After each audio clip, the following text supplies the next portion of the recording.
महाभारत खत्म होने के बाद पांचों पांडव और द्रौपदी की मृत्यु कैसे हुई थी?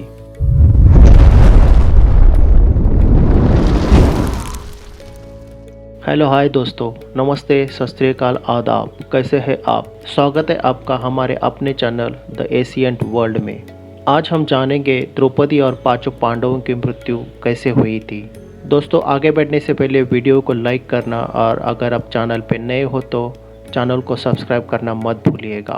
भारत के इतिहास में कई युद्ध हुए, उन्हीं में से एक है महाभारत का युद्ध, जिसमें लाखों लोगों की जान चली गई। ये युद्ध पांडव और कौरवों के बीच लड़ा था, जिसमें पांडवों की विजय हुई थी।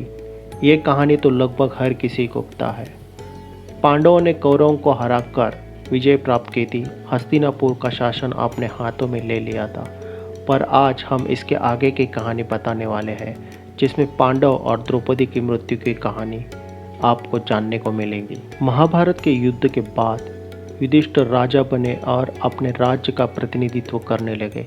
फिर एक दिन भगवान श्री कृष्ण की धरती छोड़ जाने की खबर उन्हें मिलती है। भगवान श्री कृष्ण ने तीर लगने के कारण अलौकिक शरीर का त्याग कर दिया था।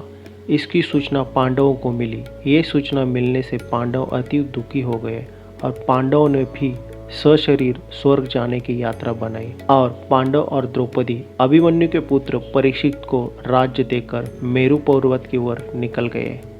इन्होंने सन्यासियों का वेश धारण किया था और इनके साथ एक कुत्ता भी उनके साथ यात्रा पर निकल गया था।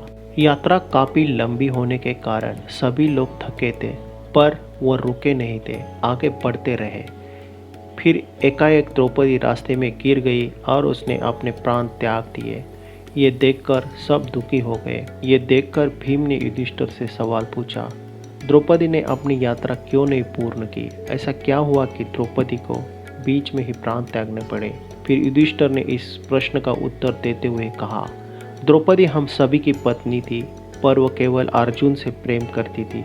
इसी के कारण इसके साथ ये हुआ। वो यात्रा नहीं पूर्ण कर सकी। फिर वो लोग चलते रहे। फिर एक टाइम अचानक सहदेव गिर पड़े और उन्होंने अपने प्राण त्याग दिए। ये देखकर फिर से भीम ने युधिष्ठिर से पूछा, सहदेव के साथ क्या हुआ? सहदेव क्यों नहीं अपनी यात्रा पूरी कर सका? इसका उत्तर देते हुए युधिष्ठिर ने कहा, सहदेव बड़ा बुद्धिमानी था। उसे इस बात का अभिमान था जिस कारण उसके साथ ये हुआ। ये देखकर सब लोग दुखी हो गए, लेकिन उनको अपनी यात्रा तो चालू ही रखनी थी। बाकी लोगों ने अपनी यात्रा प्रारंभ रखी और आगे चलकर एक बार नकुल भूमि पर गिर गए और उनकी भी यात्रा यही खत्म हो जाती है।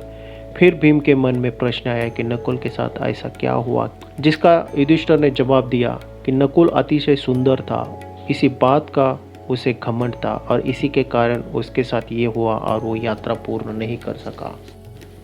अब केवल अर्जुन, भीम, युधिष्ठिर बचे थे और उनके साथ चल रहा वो कुत्ता भी बचा था। वो लोगों ने अपनी यात्रा चालू रखी और चलते गए। अब फिर अर्जुन गिर जाते हैं और वो अपना प्राण त्याग देते हैं। युधिष्ठिर ने बताया कि धनुर्विद्या में श्रेष्ठ होने के कारण अर्जुन को इसी बात का अभिमान था, इसलिए वो यात्रा नहीं पूर्ण कर सका। अर्जुन के चले जाने के बाद भीम और युधिष्ठिर बहुत दुखी होते हैं, पर वो अपनी यात्रा ऐसे ही चालू रखते हैं। थोड़ी समय बाद भीम गिर जाता है और फिर युधिष्ठिर से पूछता है कि अब क्या होगा, मुझे क्या होगा? तो युधिष्ठिर कहते हैं कि भीम, तुम्हें अपने बल का अभिमान है, जिस कारण तुम ये यात्रा पूर्ण करने में असमर्थ रहे हो। भीम की मृत्यु होने के बाद बच जाते हैं युधिष्ठिर और वो कुत्ता, जो कि उनके साथ आराम से ही था। आगे चलकर स्वयं इंद्र उनके सामने प्रकट हुए और उन्होंने अपनी यान में बैठने के लिए कहा और स्वर्ग की ओर जाने के लिए कहा। तब युधिष्ठिर ने कहा कि मेरे साथ ये कुत्ता भी आएगा, क्योंकि इसने पूरी यात्रा में मेरा साथ दिया है। ये भी मेरे साथ स्वर्ग चलेगा और इस बात पर अड़िग रहे।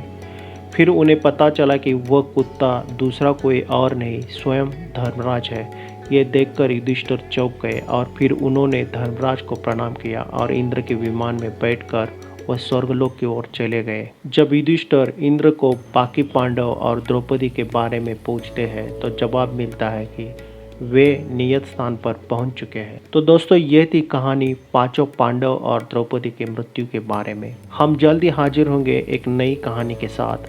तब तक देखते रहिएगा द एशियंट वर्ल्ड। अगर आपको ये वीडियो अच्छी लगी हो तो लाइक ज़रूर कर देना, और आप चैनल पे नए हो तो चैनल को प्लीज़ सब्सक्राइब कर देना। Thank you very much.